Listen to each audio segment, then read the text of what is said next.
What a game it was. Excuse my language. I am high off this victory right now. Last night, inside a sold-out United Center that drew a franchise record 19,496 fans, the Indiana Fever walked into Chicago 3 starters light, 1 head coach light, and still walked out with a 79-52 bludgeoning that sounded less like a rivalry and more like a warning shot to the rest of the league. The Fever. No Caitlin Clark. No Sophie Cunningham. No coach. 27-point win. No Caitlin Clark, no Sophie Cunningham, no Stephanie White. No problem. Acting coach Austin Kelly pressed into service while White tended to personal matters, tightened his tie, handed the keys to his bench, and authored the most lopsided win of his young career.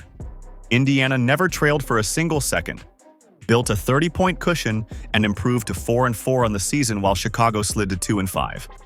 The night's first and biggest storyline was subtraction. Clark's sore quad kept her in street clothes, Cunningham's ankle had her in a walking boot, and White's absence meant the Fever's most experienced voice was suddenly watching from afar. Yet those vacancies only underlined how deep this roster has become. Kelly's message during shoot-around was brutally simple. Run our stuff at half-court depth, keep the pace purposeful, and let the ball find the open woman. And I'm telling you right now, this team is finally coming together. He stood, arms folded, calling a grand total of 2 timeouts all game, trusting his veterans to self-correct. The players responded by spreading 79 points across 10 scores and holding Chicago to its lowest total in more than 2 seasons. It felt like a collective team win, bro. And this is what you want to see. Indiana's opening sequence set the tone. High pick dragged out nearly 10 feet behind the arc, Kelsey Mitchell curling downhill, Nat Howard slipping opposite, and an easy drop-off for 2. That early spacing tweak kept the Sky's help defenders in no man's land all night. By the first media break, the Fever led 11-3. We gotta stop this being a rivalry. Like, they are garbage. By the horn, they were up 21-13, having forced 6 empty trips and a back-breaking moment when Courtney Vandersloot crumpled, clutching her right knee. The veteran guard exited for good, leaving Chicago without its organizer and sinking Sky morale before the popcorn had cooled. The game pivoted when Kelly sent Aari McDonald to the scorer's table with 9:04 left in the half. Her first possession was a blow-by on Camila Cardoso that collapsed the paint. Her second was a pick-6 steal and lay-in that forced Tyler Marsh's first timeout. From there, the pace belonged to Indiana. McDonald's 12 points came on just 8 shots, but the more telling numbers were her 5 paint touches that produced 3 assists and 2 trips to the line. Indiana won the quarter 2015 despite committing 7 turnovers, proof of how thoroughly their defense smothered any Sky momentum. Aari McDonald showed up and showed out 2 times in a row. Balling, man. And I'm here to tell you, she currently leads the entire WNBA in steals since joining the Indiana Fever, bro. She's leading everybody in steals right now. If the first half was a warning, the third frame was a closed-circuit demonstration of everything Kelly wants in his offense. Indiana opened with a 12-2 burst built on pistol action set 10 feet above the three-point line, creating acres of space for Mitchell's right-to-left crossover and an Aaliyah Boston short roll. Chicago managed just 1 field goal in the first 6:30, coughed up 5 turnovers, and watched the deficit balloon to 30. When the dust settled, the Fever had won the period 27-11, shooting 64%, while the Sky shot 23 and looked every bit a team that had lost its compass. This defense that Austin Kelly ran tonight was sensational, bro. I mean, they didn't know what the hell was going on. The Chicago Sky looked just defeated. Why did Indiana's offense look freer without its signature superstar? Kelly moved the initiation point back 7+ feet. Instead of entering at the arc, Mitchell, Boston, and McDonald caught the ball closer to the logo, stretching Chicago's shell and forcing longer closeouts. That adjustment yielded 27 three-point attempts, right in the 25+ lane the staff wants, and, more important, gave drivers 2 clear strides before help arrived. The Fever finished with 41% from deep and 42% overall despite 19 turnovers, because most miscues were dead ball travels rather than live ball runouts. Every single way you can measure something tells you this is an excellent basketball team. Mitchell's box score, 17 points, 5 for 11 field goals, 4 boards, plus 28, undersells how firmly she controlled tempo. Every Chicago run was answered by a Mitchell change of pace hesitation, or a late clock pull-up that short-circuited hope. Natasha Howard, meanwhile, was Indiana's stabilizer. 6 early points that quieted the crowd, plus a team-best 8 rebounds and 2 pick-and-pop threes that ripped open the lane for Boston. Howard's versatility let Kelly toggle between 5-out and traditional high-low looks without a single substitution. McDonald's spark has already been covered, but Lexi Hull's impact deserves equal billing. Hull logged 9 points on 3 for 4 shooting, grabbed 3 boards, and finished a staggering plus 27 in 25 minutes. Her corner spacing punished every Chicago late tag, and defensively she spent long stretches tailing Angel Reese through off-ball screens, denying Reese the elbow touches that fuel her face-up game. This is a massacre. An absolute massacre for the Indiana Fever. Indiana's bench outscored Chicago's 28-16 and delivered the line of the night.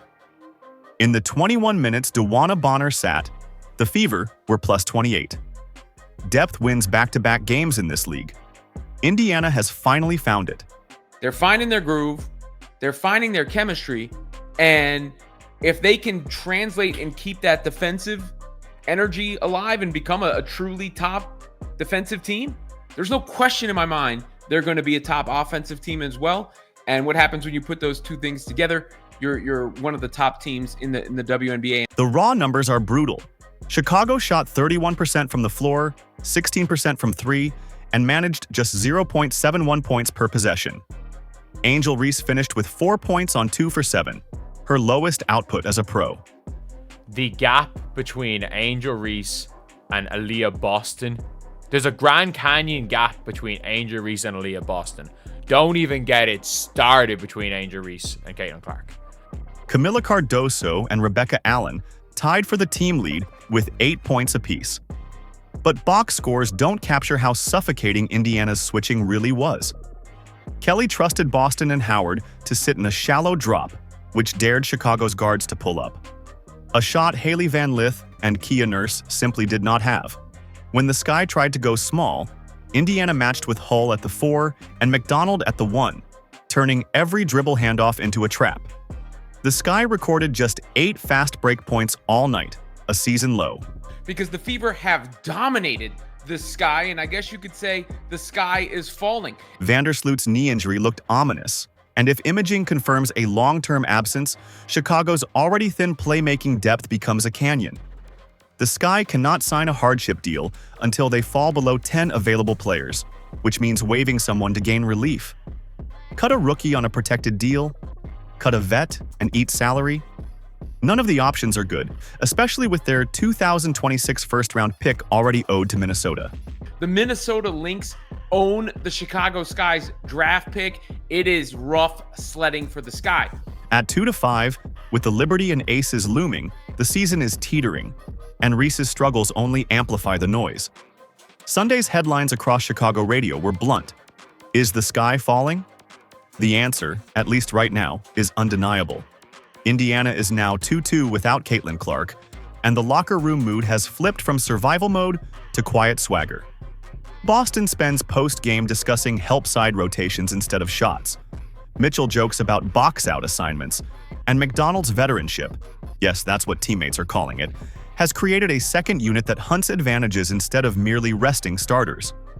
The front office's looming question is financial. To keep McDonald after her hardship expires, they'll need to clear a guaranteed contract. Brianna Turner, glued to the bench for 6 straight games, looks like the logical casualty, yet Turner's locker room cachet isn't nothing. The decision lands before the month does, and it might shape Indiana's ceiling more than any trade deadline move. Caitlin gonna do what Caitlin does, man.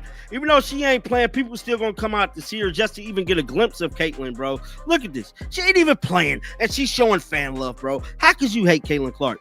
Clark warmed up pregame, shot effortlessly from 35, and spent the contest mapping Chicago's defense with the focus of a quality control coach. She is listed as day-to-day and could return as early as Tuesday in Atlanta. When she does, expect Kelly and White to retain tonight's high-altitude spacing.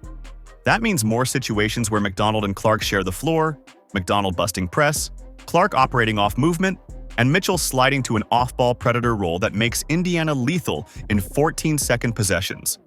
If the defense that held Chicago to 52 can travel, and the offense adds the league's most dynamic passer, the Fever instantly vault into the conversation with New York and Las Vegas.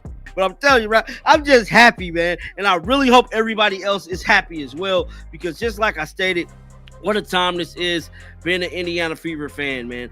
June's schedule, Dream, Mystics, Liberty, Sun, offers a measuring stick. So the box score will read 79-52, but the numbers hardly capture what we witnessed. A roster minus its marquee names asserting its blueprint, a rookie coach earning a Gatorade bath, and a Chicago team suddenly forced to confront every roster fisher at once. Rivalry? Maybe in ticket sales. On the floor, the Fever have turned the sky into a sparring partner, and tonight's lesson was emphatic. Indiana's ceiling is no longer defined by Caitlin Clark alone. It is defined by depth, by defense, and by a staff unafraid to tweak its scheme on the fly. The Fever board, the plane home at .500, momentum in their carry-ons, and a superstar on the cusp of reactivation. For everyone else, the warning is in the wind. If Indiana can do this short-handed, imagine the Storm when they are whole.